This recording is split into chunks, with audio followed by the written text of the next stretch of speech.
gawain na ito na hindi mo sinasabi sa Diyos. Siya lamang paniwalaan mo, wala nang iba. No other name but Jesus. Siya lamang ang ibinigay sa atin ng Diyos. Magagalingin ka sa iyong mga problema. Hallelujah. Jesus, I belong. Oh, hallelujah. To you. You're the reason that I live, the reason that I sing, with all I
Jesus, I believe in you. Jesus, I belong to you. You're the reason that I live, the reason that I sing. Jesus, I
dali natin sa ating tahanan. Ito yung isang binigkas ng Diyos sa bawat nagtiwala at sumunod sa kanyang kalooban. Sabi ng Panginoon, sinabi ni Jesus sa kanya, tumindig ka't humayo sa iyong lakad. Pinagaling ka dahil sa iyong pananalig. Stand firm. Manindigan tayo na yung ating Diyos na pinaglilingkuran at sinasamba sa bawat sulok ng lugar na ito at sa tuwing sasapit ang araw ng gawain sa lugar na ito, sabi ng Panginoon, humayo ka. Paniwalaan mo, ipaglaban natin ang Panginoon dahil siya ang tunay na nagpagaling at nagbago ng ating buhay. Ano sabi niya? Tularan natin ang halimbawang ipinakita ng Samaritano na nagbalik upang magpasalamat kay Jesus. Dahil gusto ni Jesus na malaman natin na siya ang tunay at walang ibang Diyos sa ating puso. Dakila at mapagpalang Diyos, nandito po yung aking mga kapatid sa lugar po na ito. Bawat isa sa amin, kayo po ang nakakakilala at nakakataros ng aming puso at isipan. Kayo po ang nakakabatid ng aming damdamin. Kayo po ang tunay na nakakakilala sa amin. Kayo po ang tunay kung sino kami sa iyong harapan. Kung kami man po, Panginoon, ay nagkukulang, nagkakasala, kaya mo, tulungan niyo po kami na magawa namin ang iyong kalooban. Dahil nais namin tunay na mapasalamatan ka sa lahat ng ginagawa mo sa amin. Nais namin bigyan ka ng parangal, maitaas ang iyong dakilang pangalan. Hindi lang sa mga bagay na ginagawa namin, kundi doon sa mga bagay na pinadarama mo sa amin. Lord, narito po sila, narito kami.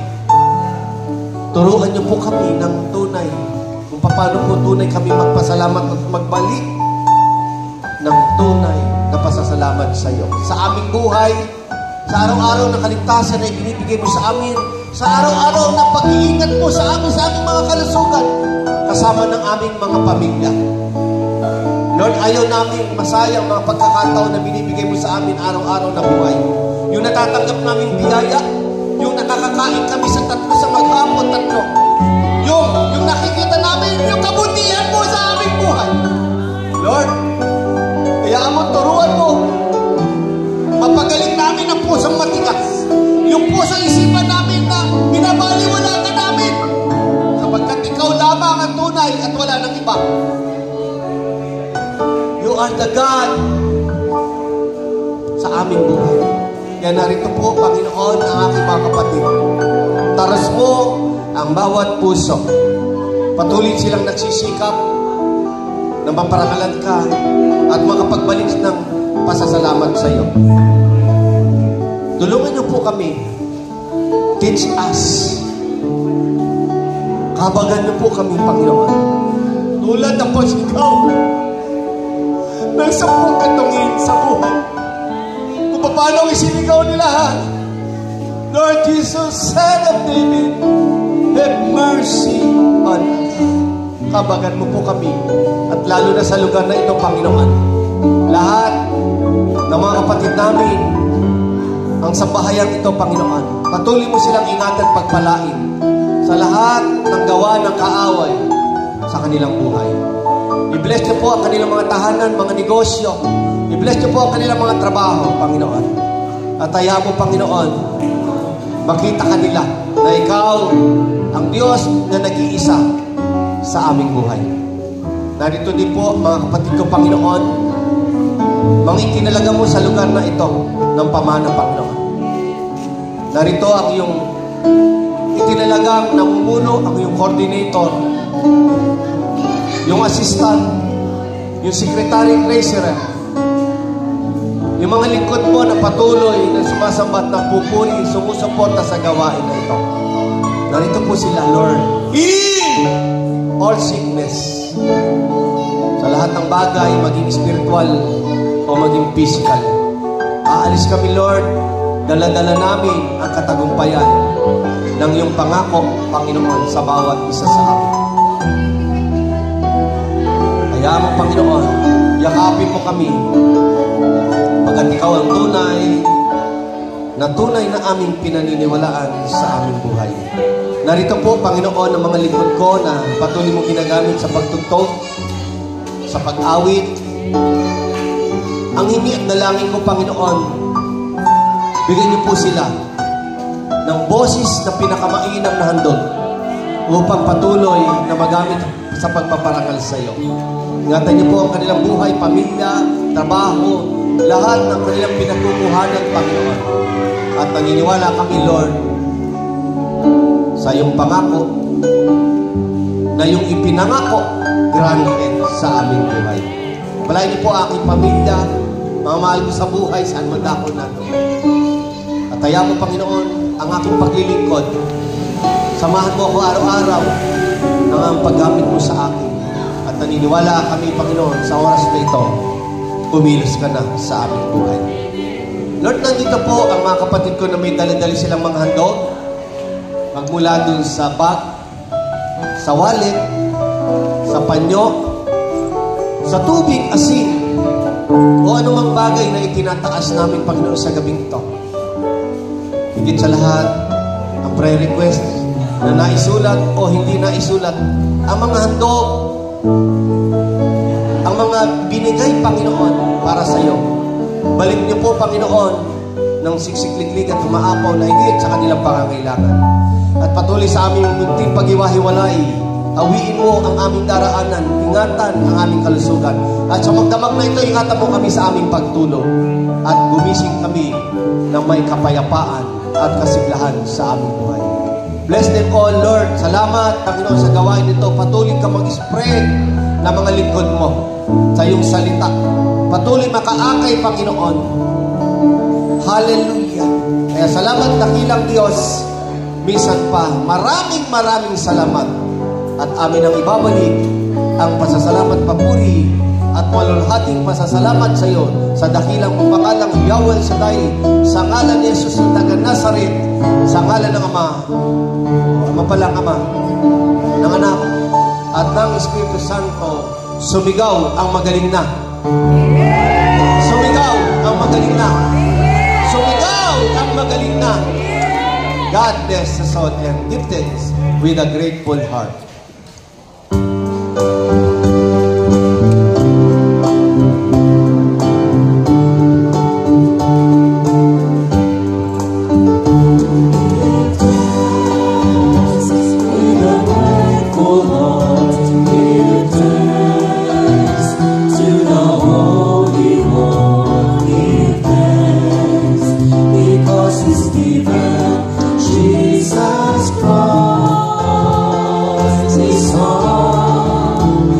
Give thanks.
po, marami pong salamat sa ginamit ng ating Diyos na naghahayag ng kanyang mabuting balita sa gabi ito. Walang ibang ating kapatid, Brother Rani Dungot. Malakas po yung papuri para kay Yahweh El Shaddai.